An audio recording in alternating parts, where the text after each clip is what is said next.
Hey, everybody, and welcome to Talking Hockey Sense. My name is Chris Peters. It's episode 129 of the podcast, and it is an incredible time. It is an amazing time. It is the best time of the year. Hockey season is here, and it continues. More and more leagues continue to start, and we are going to talk today about the start of the AHL. It is our first season with the AHL on FloHockey, and we are going to talk about that shortly here with Patrick Williams, who we'll bring on in a second.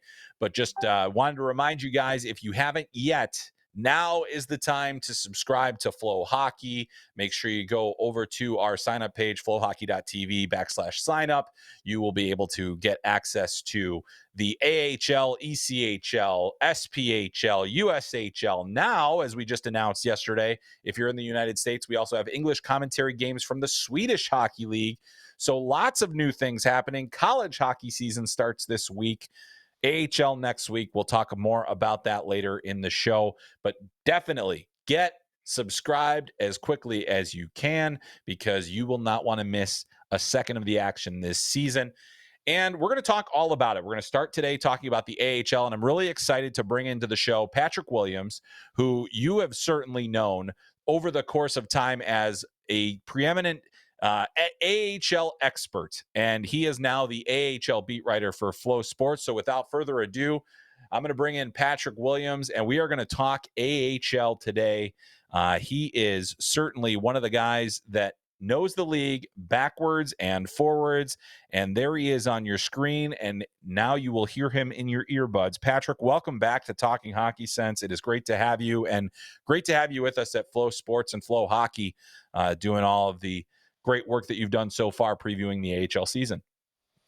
No, it's fantastic. I love the concept of just I said this the other day on Twitter that it's like kind of amassing all these leagues under one umbrella, and then to add such a high quality league like the SHL. It's been a good past few weeks or so for the good people at Flow Hockey.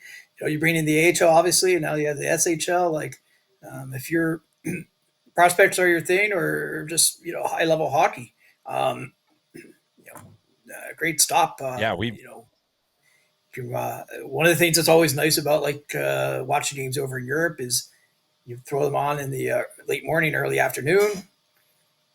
Then you have your AHL games at night, your NHL at night. So you're kind of you're covered throughout the day. So that's a really nice addition for sure.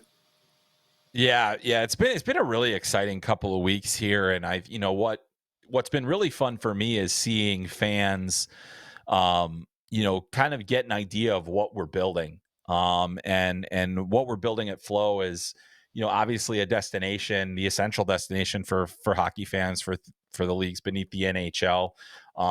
We now have the entire farm system of the NHL. We have the SPHL, and the SHL. So you've got pretty much the largest collection of NHL prospects that you're going to be able to find. And, really that has a lot to do with the AHL, which is what we're going to talk about today. And the season begins on October 11th, and we will have every single game on Flow Hockey. You will, pretty much home and away. Games will be live and on demand, and it all starts next Friday as we record this, so the October 11th. And Patrick, is somebody that has followed the league for as long as you have, and certainly who's been through many opening days. What is the one thing for you that always gets you excited for the new season, especially at the AHL level?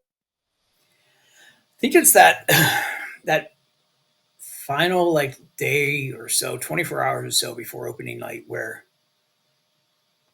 to the greatest extent possible at this level, you sort of have your rosters in place.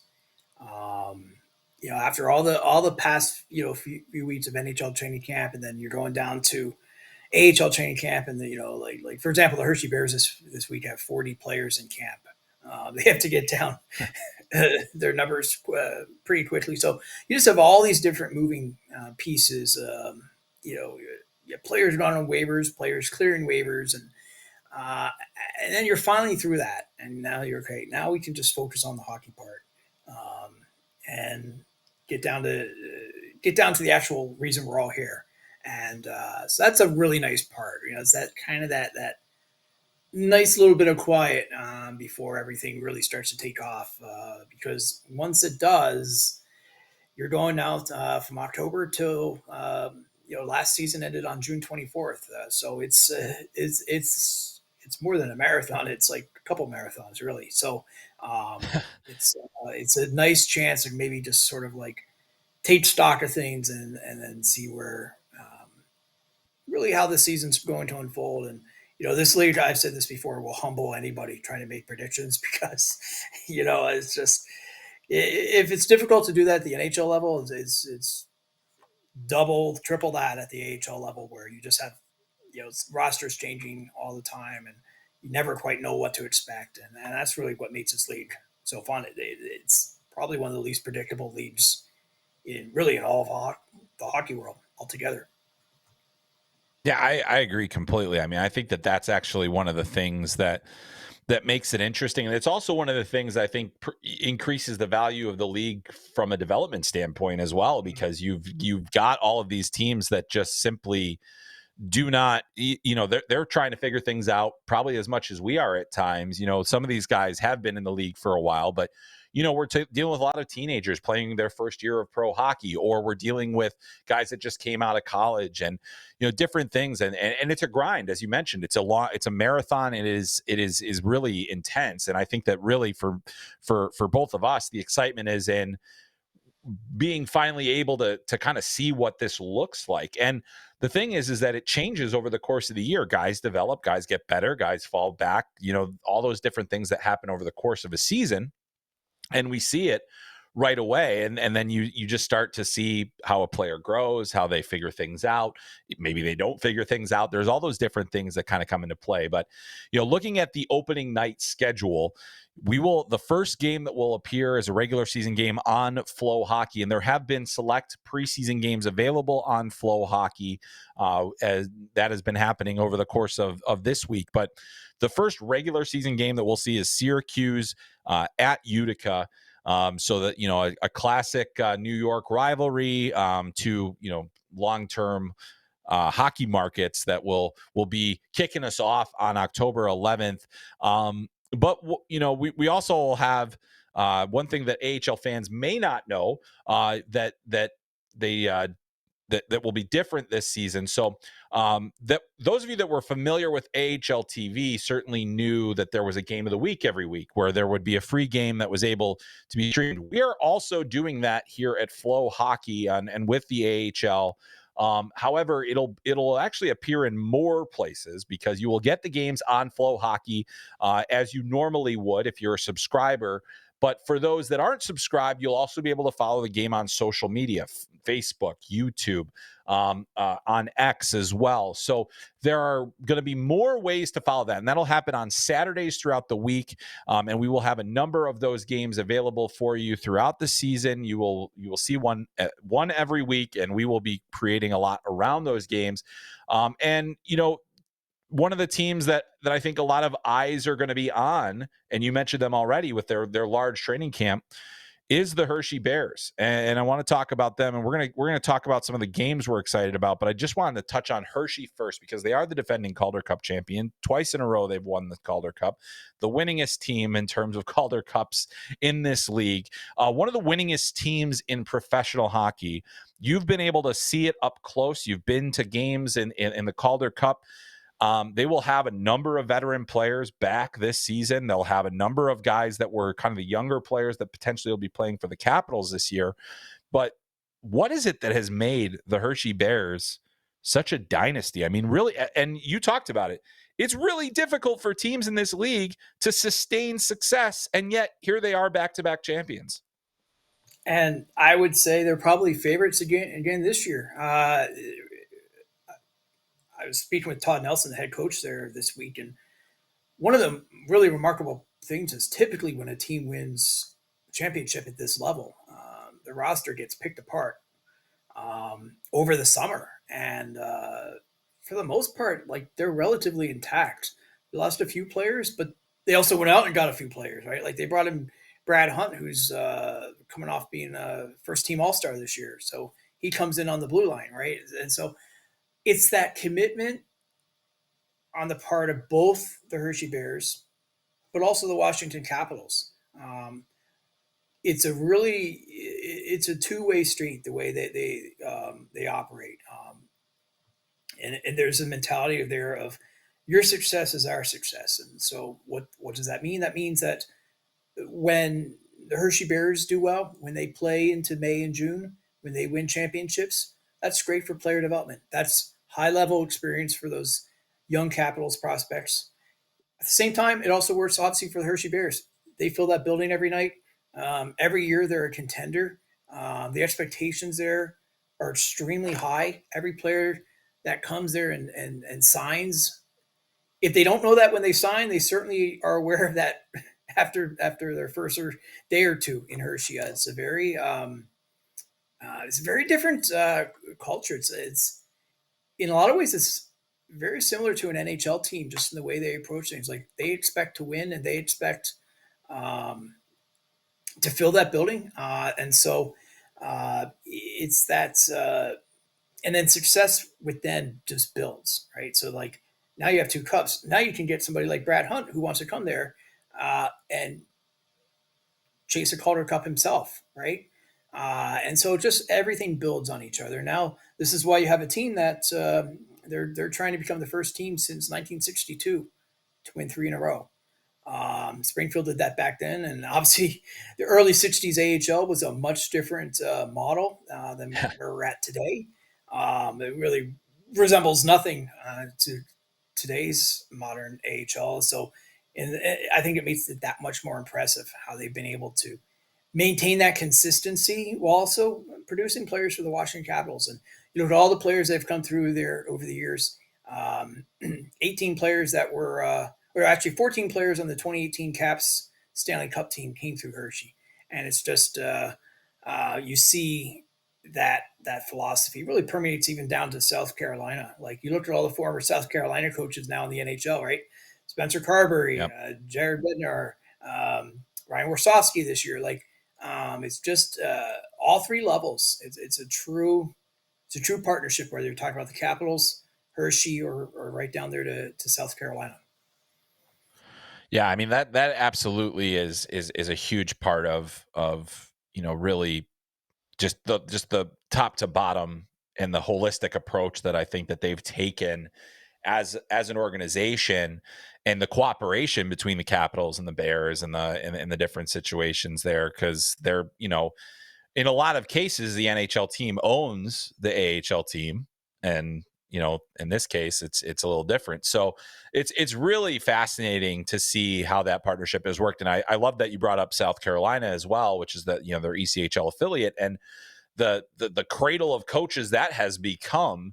And it doesn't happen if you're not progressing players through your system. It doesn't happen if you're not having success, and they just consistently do it. So I'll definitely be excited to watch Hershey. I think all of us will be watching to see the Hershey Bears. They'll be raising their banner on October 12th, Saturday night. So keep your schedules clear for that one, as the Bears will be opening their season against the Cleveland Monsters on October 12th. So just looking at the opening weekend schedule, it'll be our first weekend with the AHL on FloHockey. And as I mentioned, we've got Syracuse and Utica kicking us off. But Patrick, were there any other games that you saw on the schedule for that opening weekend that you're circling on your calendar to make sure you're watching? Yeah, definitely. The first one was opening night, Friday the 11th. I like when there's a rivalry at the NHL level that you get to see a little bit of it at the AHL level, and that's Providence Laval. Now they don't really have a rivalry like the Habs and Bruins do, but when you get those two teams together like that, that certainly does permeate down. And um, obviously Providence year in and year out is always a competitive team.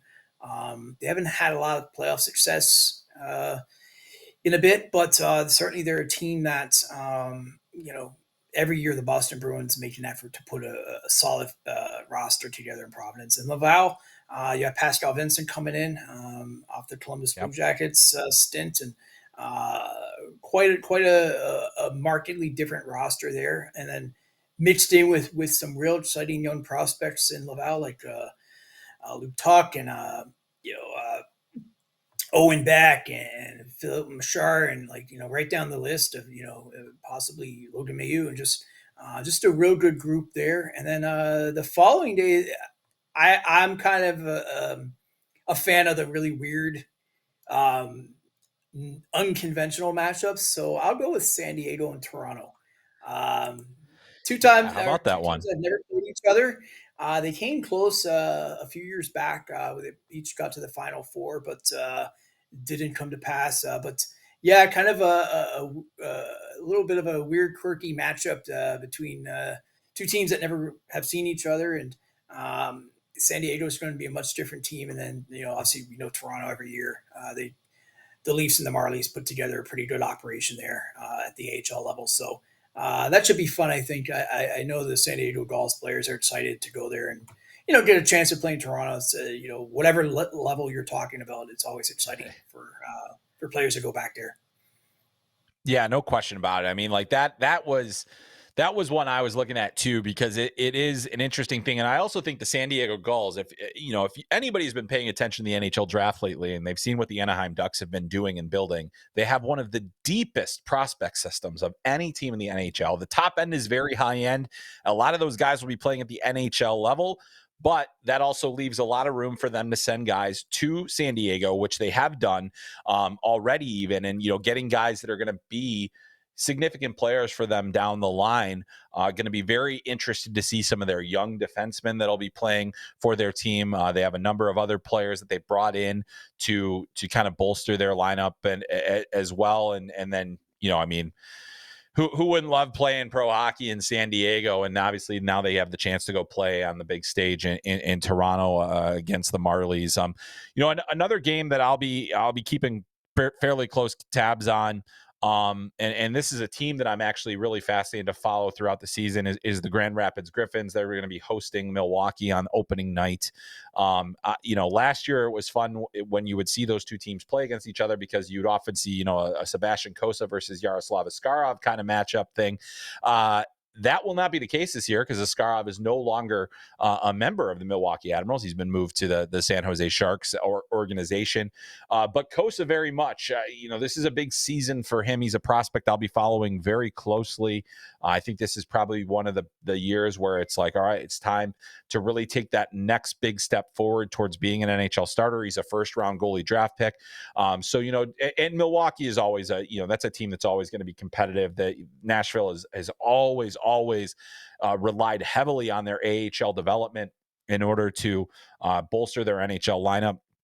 So I think that's a fun one to keep an eye on as well. And then just kind of looking up and down the list throughout the rest of that weekend. I mean, a Saturday night is a loaded slate of games. I mean, we are talking over a dozen games that you're going to be able to kind of take a look at here and to see that. But one of the things that I'm most looking forward to, and this is selfish, is the return of the fish sticks.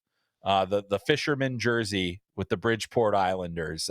Bridgeport is rocking the retro New York Islanders logo with the fisherman. I love that look. I am a child of, I was born in the 80s and a child of the 90s. So that is certainly a fun one for me. It's a bit of a goofy thing to look forward to, obviously, with all the great prospects that are going to be playing, but the fisherman is back and I am excited for it. There are a number of teams, Grand Rapids, another team that did a little bit of a revamp of the jersey. And, I think that's one of the great things about the AHL and hockey in general is the aesthetics of this game and the many different jerseys that you're able to see in this, or, sweaters, if that's your preference. I apologize to those that I may have offended with my, but I'm a Jersey guy. So not from New Jersey, but a Jersey guy either nonetheless. So a lot of exciting things kind of to look forward to in that opening weekend. So again, October 11th opening night. Do not miss it, and subscribe now so that you don't miss a second of it. But I want to talk a little bit about some other things that have been in the news. And one thing, Patrick, that you and I have discussed a number of times offline on podcasts before is this idea that players right now you're watching players get sent down to the AHL, and in some cases it's prospects that maybe NHL fans were expecting to be on their NHL roster. Specifically, I want to reference what the Chicago Blackhawks did on Wednesday. They sent down Kevin Korchinski, who has primarily played in the NHL, who has significant NHL service time, and is being sent to Rockford. And a lot of people will often use the term, and I don't like this term because I don't think it's accurate. Is demotion, where the player has been demoted, and I think in Korchinski's case, it might feel more like that because of the amount of NHL games that he's played. But it in actuality, the AHL for most players is a lifeline. It's an opportunity, and that's the thing that I really try to remind people, is that development is not a straight line. It is always in flux. And so I'll give you the floor here because, I think that, he was sent down. Frank Nazar was sent down. In fact, they made the announcement at 9:00, I think, in the morning. And by 10:30 a.m., Frank Nazar was centering the top line for Rockford in a school day preseason game. We have that clip of the goal that he scored in that game on FloHockey socials, by the way. But Patrick, to you, how do you view that? How do you and maybe, I don't know, if in your past you can think of other examples that have actually really benefited players that maybe had a false start in the NHL and found their way in the AHL. Yeah, all sorts of there are all sorts of paths to the NHL and back to the NHL, right? And it's manifests itself different ways depending on what team you're looking at. But you look at the draft from a couple years back. You had Shane Wright went number 4. 2 spots ahead of him was Shimon Nemec. David Yurchek went number 6. All 3 players have played significant time in the AHL.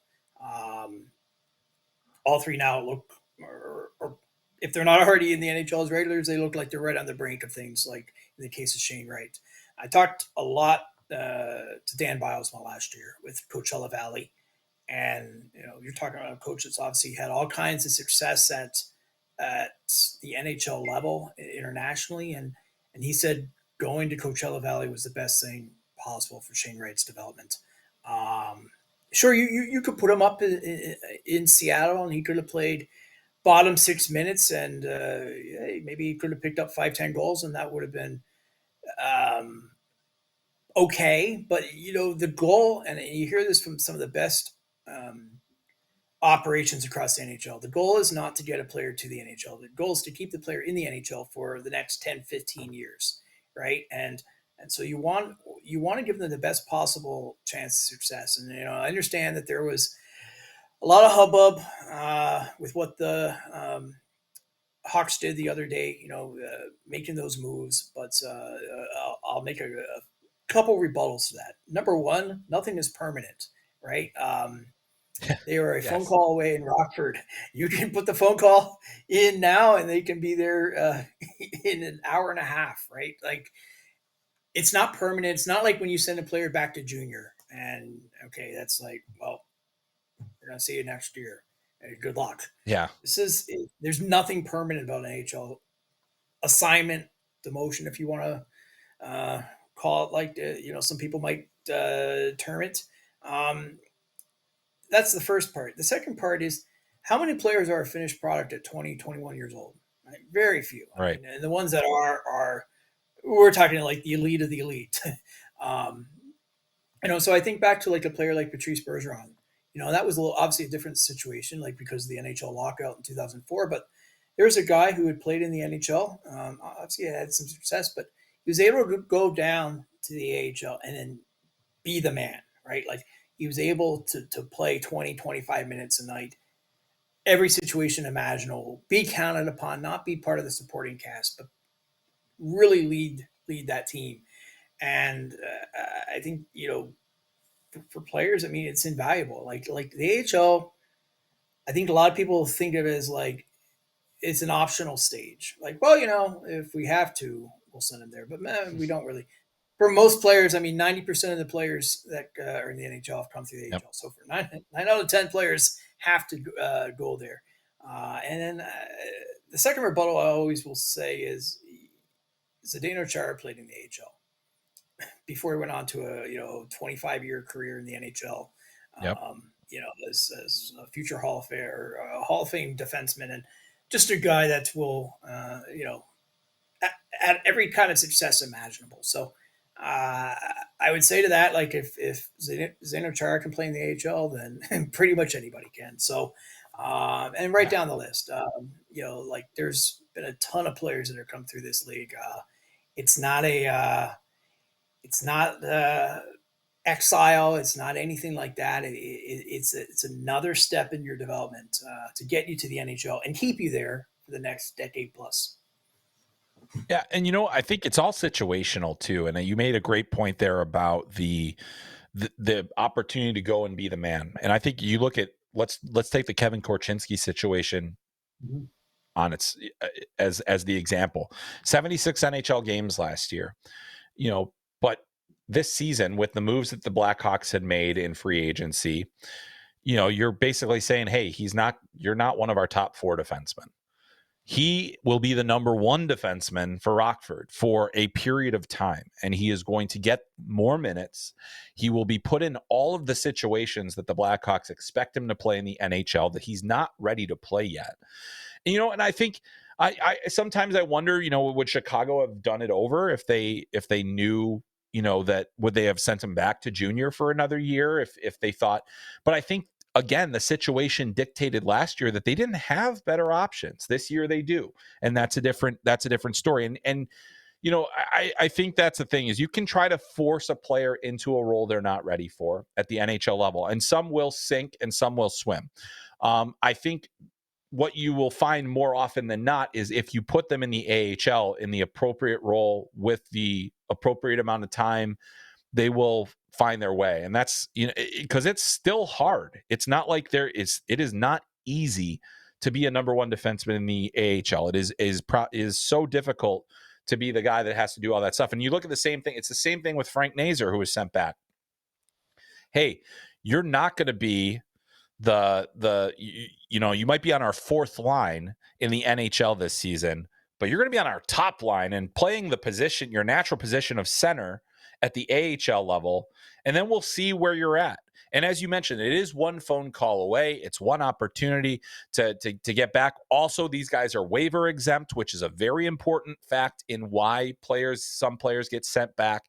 But again, it is not a setback. It is not a demotion. It's an opportunity to get those players on the correct track and then to be those long-term stars that I think Chicago believes they can be.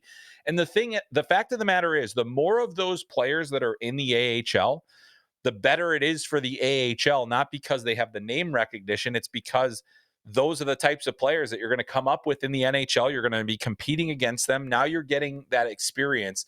And one other point too that I think a lot of people misunderstand, and I think we talked about this last time you were on the podcast, is when you see guys that are long-term veteran AHL players and don't view them as the guys that are taking ice time away, view them as the guys that are making it possible for the best players to make plays.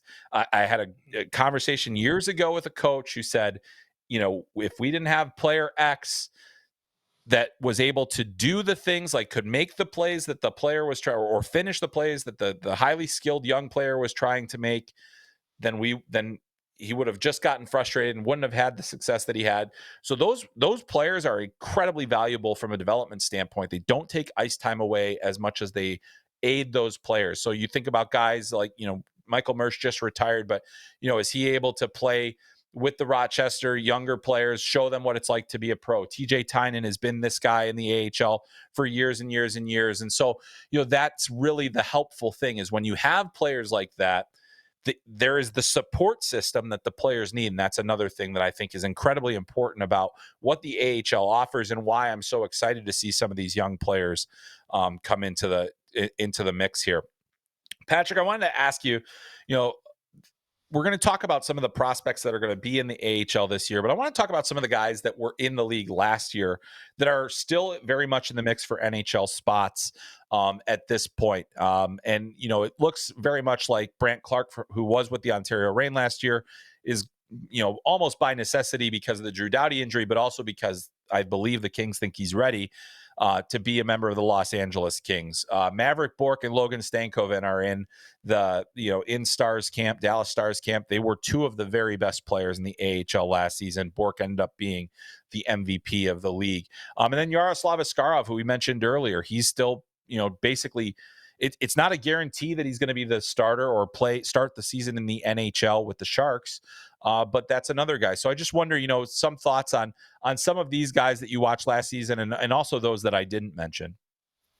Well, you look at Brant Clark. It's a great example of a player where, yeah, you could have made a justifiable case to keep him up in the NHL. You could have juggled the roster. You could have, if it was really something that you deemed essential to do. Like the LA Kings certainly could have done that, but they took the longer view of his development, what's best. They had him come down to the AHL. Obviously the skill for a guy like Clark is abundant, and it's very obvious. I mean, to anybody. But there were certainly some little holes in his game that had to be touched up, I guess you'd say, and it had to be worked on and learn to play away from the puck a little bit, and all those little things that maybe you get away with at the AHL level, but you won't get away with at the NHL level. So now he's a year later. He's that much more prepared. You're not throwing a player in. Um, Maverick Bork would follow that same trajectory as well. Like if you look at Maverick Bork's first year in Texas, the numbers were good, but there were some real rough spots in his game that I think to his credit, working with Neil Graham, the head coach there, he really he buckled down and took it seriously um, to fix those gaps in his game, and because you don't want a player to get into that situation where, okay, well, we're bringing him up and down, and he gets a game or two here, a game or two there, and you want, when you bring him up, you want to keep him up, and coming back to that whole part of it, you want a player to be here for the next 10 years. You don't want, as we've seen with so many players, where um, they get rushed and they're before you know it, they're 23, 24, and they haven't solidified themselves at the AHL level, and they're certainly not ready for the NHL. Um, so yeah, those are some really right off the bat examples, and then obviously you have Askarov. I think his situation is pretty well documented. In terms of Nashville, now he goes to San Jose. Now this for him is kind of a chance to, okay, make your case, like show why you should be on the NHL roster, and um, just in terms of making a push there. And if he does ultimately, let's say, end up with the San Jose Barracuda, they're going to have a much better team this year. So I think he'll be better off no matter where he goes. Then he can just go right down the list. I mean, like this league is just filled right off, year after year with top prospects, and some of them are there for a year, and it circles back to what you said. Some need a couple years. There's not always a straight line, and there's a much better recognition now that um, player development is not a one size fits all approach. It's much more of a um, well, this might work for you, but somebody else might need a different approach, and then a third person might need a different approach. And I think just in general, development's become a lot more sophisticated, um, than it was in the past, where it was sort of just like a lot of times it was the proverbial square peg round hole, and this is how we're going to do it, and sink or swim. Now, because I mean, teams invest so much into these players, um, it's not the mentality of like, well, we'll see what happens. Like, there's a lot more of that approach that, okay, we need to take player development a lot more seriously, and this is an area in which we can gain an edge if we play our cards right. Yeah, that's absolutely true, and I think that the the path that a lot of teams are taking have been so much more development focused, and that is really it's been to the benefit of both the AHL and I think even the ECHL, as we've seen more players get opportunities to go down there and find their game, even if it's just for a couple of games. And the system works. I think that's the thing is that scouts are getting much better at drafting in terms of, there are so many, there's so few misses in terms of at least first rounders, but then, the guys that you hit on in the draft are those second, third, fourth, fifth, sixth, seventh rounders that take more time typically to make it and then eventually find their way. And so there's a lot of those guys that we'll be seeing across this year. Just, before we get out of here, I want to talk a little bit about some of the other guys, guys that I'm excited to see this year in the league. I think that for me, I look at, once he's healthy, I believe Artem Levshinov will probably spend some significant time in Rockford for the Chicago Blackhawks, number 2 overall pick last season, came out of college, Michigan State. So that's one guy you were able to watch a number of different times on FloHockey over the years, playing for the Green Bay Gamblers, then for Michigan State. They were on a few times last year, and now he'll be more than likely at the AHL level. I think anytime you have a guy that's 1 year past his draft, or playing in the season after his draft, it's really exciting to see how they handle that jump. Another guy I'm interested to see exactly what the plan is with him over time is Consta Helenius. Has a chance to play for the the Rochester Americans. And in those incredible jerseys, boy, do I love those jerseys. But see, it's a fashion podcast now. But I think that there are some really young guys that are exciting. What about for you? I mean, guys that some of them haven't been sent back yet. We're not 100% sure. We're not 100% sure that they're going to be in the league, but guys that you're reasonably confident in that we'll see in the AHL that you're excited to watch this season. Yeah, you mentioned 2 right off the bat, Leshonov and Hellenius. Yeah. Um, those for sure, and I'm always intrigued by those players that, all right, they have a year under their belt, right? Like that first year could be really messy for a lot Yep. of players. It could be. You look at some of those and you're like, wow, okay. You can just get the sense that okay, the NHL management and the coaching staff and everybody's they're saying the right things, but you can sort of you you look under the hood there and there's some real concerns. And then that third year, they get it right, and you see that switch go off. And like Sebastian Costa is a great example from last year, right? Like, um, it was a situation where like, okay, like big goalie, how's he going to handle this? Like, oh, he seems to be handling it, and so that was really nice to see. I think for him, Zach Larue in Milwaukee, Nashville. I'm interested to see what he can do because like he's such a dynamic player. He's such a like you can't really take your eyes off him when he's out there for good and bad sometimes. And I mean that Yes. like in a good way. Like, and if you talk to Carl Taylor, you talk to any of the Milwaukee Admirals, like they understand like he needs to play that way to be successful. Like he's not himself if he's not playing that way. And if you try to constrain him too much, it's just not going to work. Uh, but occasionally that can go over the line. It happens some different points in the playoffs last year. Even though he was so good in the playoffs, going all the way to the conference final with Milwaukee, and if you can just rein that in just a little bit, he put up 197 penalty minutes last year, which Uh, is kind of a every throwback, year. Yeah. Like that's kind of a the thing. And throwback that's, number. yeah, exactly. Like that's what you have to figure out is, and honestly, this is the place to figure out, is that even going to work, going forward? And it really has been part of his game for so long, where, he racked up probably more suspensions in the QMJHL than most players. And this is a guy that has just tremendous skill. I mean, that's the thing is he's got to stay on the ice in order to make an impact. But that's another great one. Just looking at like, I often look at the AHL in terms of the top prospects. We look at guys like that are under 23 years old. I think that this season, Brad Lambert a lot of the Winnipeg prospects in general.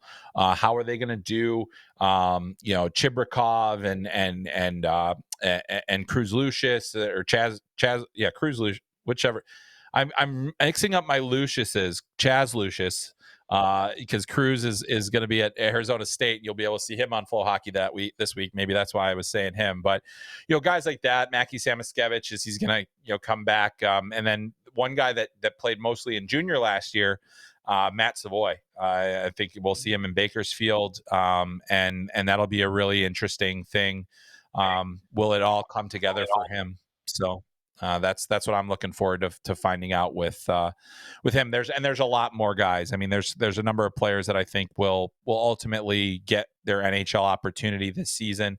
But there's going to be a lot of guys that are sent back to the AHL and have an opportunity, just as we talked about. Well, Patrick, it's honestly, it's a thrill for me to be able to work with you, to be colleagues here at Flo, and I think AHL fans are so familiar with your work, and now they're going to get a chance to see even more of it with us.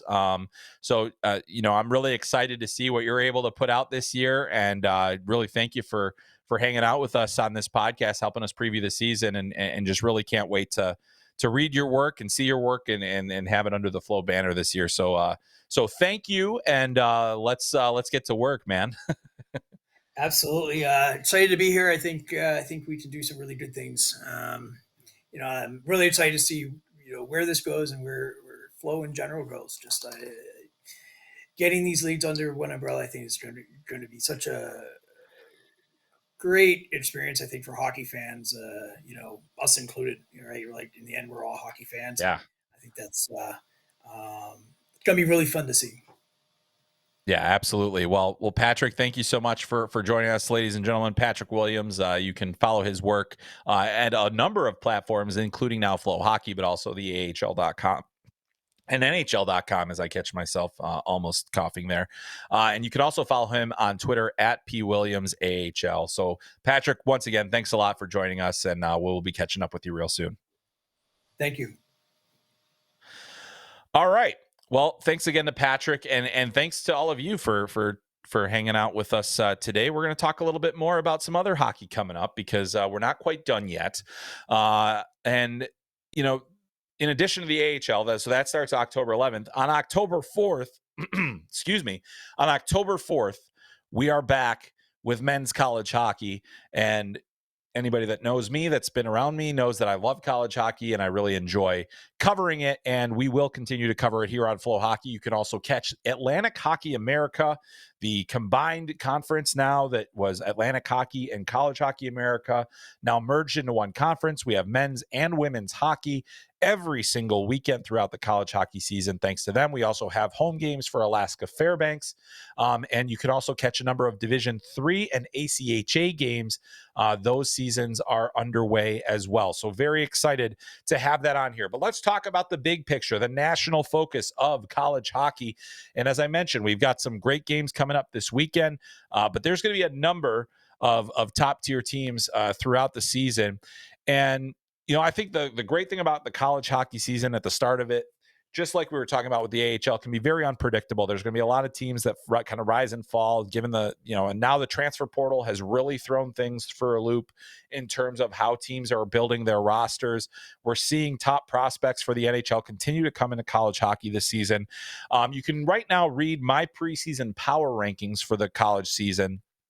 And there's a lot of familiar names at the top, but I think really the top two teams to me going into this season are the defending national champion Denver and Boston College. Those are the two teams that I'm going to be focusing in a lot in terms of my prospect work. James Hagen's the top draft prospect, playing for Boston College this year. But, BC's lost a lot of scoring. They've replaced it in some ways. There's also a number of players that, we're going to have to wait and see about with that roster. But I think, what we see with BC and Denver is they've got goaltending. Matt Davis was outstanding in the Frozen Four last year. He's back with the Pioneers this year. Jacob Fowler is one of the top goaltenders in the country for Boston College. He is back for his sophomore season. You've got Hagen's lined up with Ryan Leonard and Gabe Perreault for the Boston College Eagles. I mean, those two teams to me are the most set up for success this season, but they're certainly not the only ones. Another team I've got a close eye on, it came in at number 3 on my preseason power rankings, was Michigan State. The Spartans have goaltending. Trey Augustine is one of the best in the country. He's going into his sophomore season, very likely Team USA's number 1 goalie for another year at the World Junior Championship, and a star prospect for the Detroit Red Wings. And so we'll be interested to see, how much longer does Trey Augustine stay at Michigan State? Is this his final year, or will he do it again? So he's one guy that I'm going to be keeping a close eye on as well. Minnesota going to be a very interesting team this year. I like what they have. I like what they're building. But at the same time, I'm very curious what their goaltending is going to look like, and will that work? They've got some really incredible talent on their roster already. Oliver Moore back, Jimmy Snuggerud, a legitimate Hobey Baker candidate, I think, this season. I thought he took a little bit of a step back last year, but I fully expect him to be a breakout player this year. Sam Renzel really has continued to grow, a Chicago Blackhawks first rounder, seeing his game really mature. And then they brought in Matthew Wood through the transfer portal, another first round draft pick on their roster, and a guy that can absolutely score. So that is going to be interesting to watch the Gophers. And then at number 5, we've got North Dakota, one of the more exciting recruiting classes in the country, 2 first-round draft picks in their mix. EJ Emery, a top defenseman, and Sasha Boisvert he was drafted by the Chicago Blackhawks. So that is going to be a really fascinating team. They've got a lot of veteran leadership back this year. They've got solid goaltending. They've got a lot of the pieces in place to be a contending team in the NCHC. I don't think they have the firepower that Denver does, but they definitely have some options. So the real question is will Denver repeat? They've now have a record. They have a record 10 national championships. Will they do it again?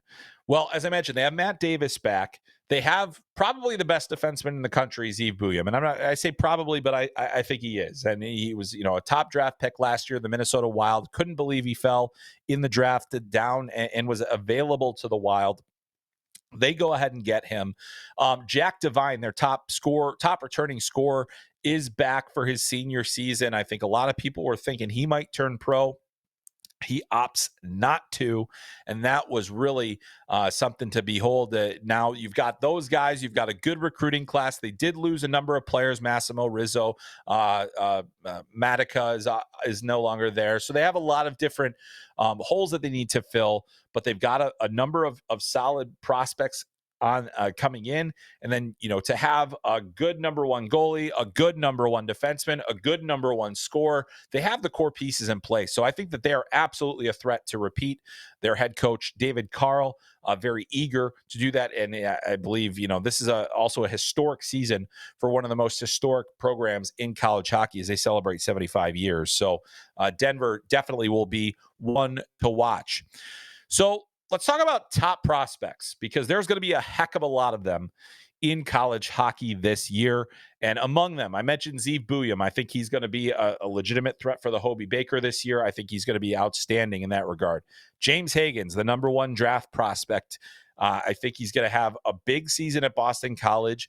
The bar has been set by Adam Fantilli and Macklin Celebrini over the last 2 seasons that if you're a freshman, you got to win the Hobey Baker if you're going to go in the top 2. I don't necessarily think that that's the case, because there's a lot of competition, including on his own line. Ryan Leonard and Gabe Perreault, 2 of the very best scorers from last season, both opted to return to Boston College. Ryan Leonard had plenty of opportunity. I mean, the Washington Capitals were telling him, hey, you could play in the playoffs for us, and he decided to stay. He decides to stay, and he's going to be a very key player for them. He's going to be a key player at the World Junior Championship. Very fascinating players there.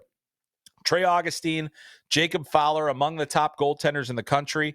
We've got incoming freshman Hampton Slakinski, who we'll talk a little bit more about in a minute.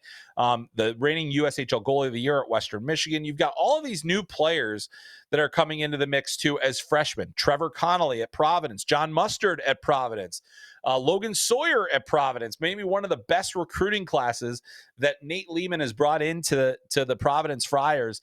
That's going to be a team to watch this year because of all of the young talent that they've brought in. You look over at Michael Hage at Michigan. Is he going to be able to take the reins? Those are going to be the questions that these top prospects have to answer over the course of this season. I mentioned EJ Emery, Sam Renzel. I mean, the list goes on and on and on. There are dozens of first-round draft picks playing in the league this year. And then there are a number of high-end draft prospects. We talked about Hagens. We talked about this last week with Cam Robinson, Logan Hensler, Cullen Potter, a number of players that are going to be really interesting to watch. So lots of top prospects. Another thing that I think is really exciting about this season, and one of the things I am most curious about, is Arizona State is joining the NCHC. They are now they are in for the first time in a conference. And the Sun Devils have a good roster. They built up a lot of players through the transfer portal. They added Cullen Potter as an underage incoming freshman. He accelerated his schooling to go to school early. Whether or not that pays off will remain to be seen. It might not pay off this year. It might be more next year where that becomes more of a factor. But we talked about Cruz Lucius. He transferred over there to Arizona State. They had a number of players that came in. Will it be enough? And now that they're no longer an independent, they have more paths to the NCAA tournament, but now they're playing in one of the toughest conferences. So will there be a little bit of humble pie to eat, or will they surprise people this year in the NCHC? I can't wait to see that. That's a big thing that I'm looking at. Another thing to keep in mind this year, there is a lot of turnover, whether guys go pro or guys transfer. One team that is going to be dealing with a significantly different roster this year than they had last year is the University of Michigan. Michigan has been basically one of the top teams when it comes to attracting top-tier talent. But this year they suffered a number of losses to the NHL. Seamus Casey, Rutger McGroarty, Gavin Brindley, all guys that are gone for the AHL.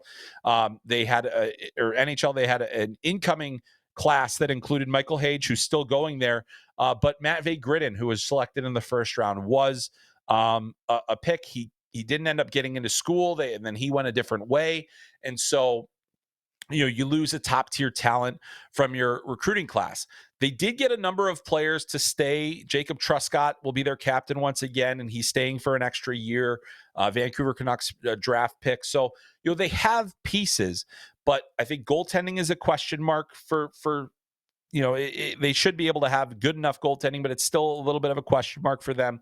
And then it's just depth. Do they have enough depth to get through? I mean, TJ Hughes is a really good player. Josh Ernessy is a really good player. They've got guys that can kind of keep it, but will they take a step back? I think that could happen with this Wolverines roster as constructed. But if Michael Hage is able to come in and be a dominant freshman player, that really does change the dynamic for him and for them. So one of the teams that I'll also be tracking as a bit of a dark horse this year is Cornell. It is the last year for legendary head coach Mike Schaefer. He is going to be retiring after the season. Casey Jones is the head coach in waiting. He will take over for Schaefer after this year. I go back to the COVID season. The number one team in the country was the Cornell Big Red. It was one of the more complete teams in NCAA hockey. They had every reason to believe that they could potentially win a national championship. This year, they're going to have a lot of pieces that are going to be able to help them. They didn't lose a few players off of last year's NCAA tournament team, but you have Ian Shane in net. You have a number of high-profile scoring forwards that can do it. You have a very good-sized team. Cornell's style is NHL kind of style. They like to grind it out. They like to play physical. They have a strong defensive sense as a team. If they can play within that structure, and if they're motivated by, a retiring head coach, I think that is going to be a team to watch this year in the ECAC. I think they have a great chance to win that conference. I think they have a chance to do a lot of really interesting things.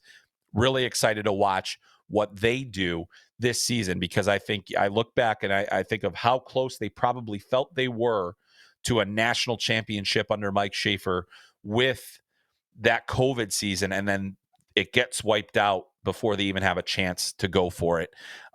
That'll be fascinating for me to watch. I did mention Providence's recruiting class. Trevor Connolly, first-round draft pick of the Vancouver or the Vegas Golden Knights. John Mustard, a second-round pick of the Chicago Blackhawks, and then Logan Sawyer, another draft pick as well. All of those guys coming in. Logan Sawyer was a dominant scorer in the AJHL and then the BCHL after the Brooks Bandits moved over. That is a team that I think has the ability to take a big step forward this year. Hockey East is a tough conference. Boston University is going to be good. The Boston College is going to be good. UMass is going to be good. There's going to be a lot of teams that are very competitive, but I do think that with that recruiting class, with the way that they're coached, with the structure that Providence is able to play with, if everything starts clicking on all cylinders, that is going to be a team to watch. And I think the same can be said for Western Michigan. They are a bit of a threat here in the college hockey ranks. Hampton Slakinski was committed to Northern Michigan, which is where his brother was going to school. Northern Michigan's entire coaching staff is gone. That allows players to get out of their national letters of intent. He goes to Western Michigan. They also added Una Väisänen, who was a draft pick of the a draft pick last year in the summer. But they also have, some really interesting players on their roster that are going to allow them to be very competitive, I think, in the NCHC. And among them, you have Alex Bump, who came in kind of similarly last year. He was going to Vermont. They had a coaching change. He came over to Western Michigan and he made an impact immediately. And that was very positive for a team that continues to develop talent. And so I look at guys like Una Väisänen, Alex Bump, Ty Henricks, who's coming in, Matteo Constantini, who is returning for another season. They've got a number of players that I think are going to help them. But really it comes down to their goaltending. Cameron Rowe is the incumbent starter, but now they have Hampton Slakinski, who is the reigning USHL goalie of the year, a candidate to play for Team USA at the World Junior Championship, and really a solid overall netminder. So they've got depth in net, which I think will be very important. They have size on the back end. They have talent up front. So Western Michigan is a team that I will be keeping an eye on as another one of those dark horses, just like Cornell. I don't necessarily know if it's going to be national championship contending, but I think they're going to make some noise in the NCHC this year. All right, so let's get to what is coming up on FloHockey. I mentioned a lot of college hockey, and it's going to kick off. We're starting it off real hot on opening night.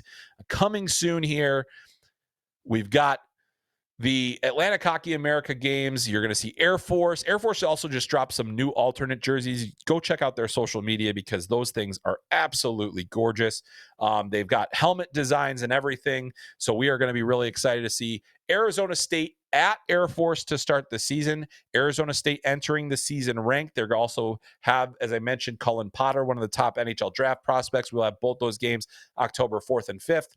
Penn State is heading to Alaska Fairbanks, and we have a number of other non-conference games. All AHA home non-conference games will be on FloHockey. There's also a number of ranked teams in the Atlantic Hockey America Women's Conference, and they will be playing on FloHockey as well. So a lot there.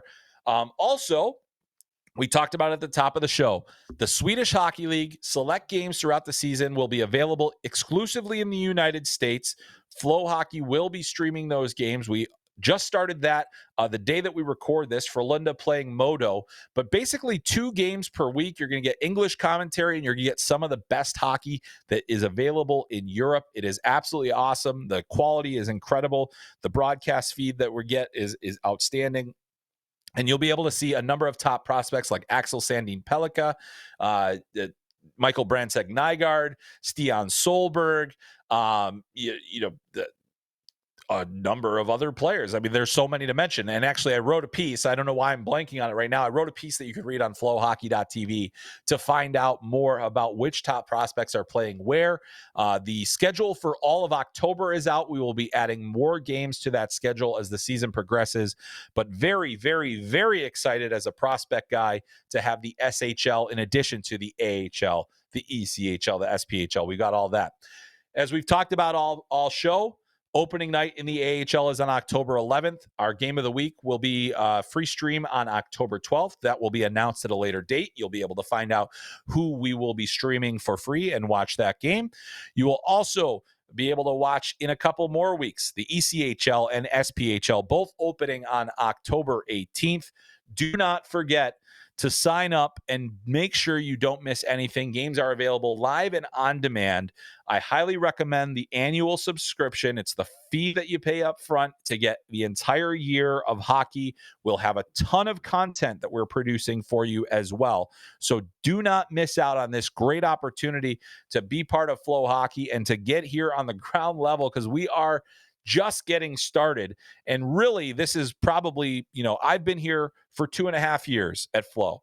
This is the most excited I have ever been to be part of this company, and two, for any hockey season, because we've got so much great stuff that we are providing for you. So stay tuned and make sure you're checking the schedule for your favorite teams. We obviously have the USHL, BCHL, AJHL, OJHL, lots of JHLs in the mix as well. And so there is so much hockey. 21,000 plus games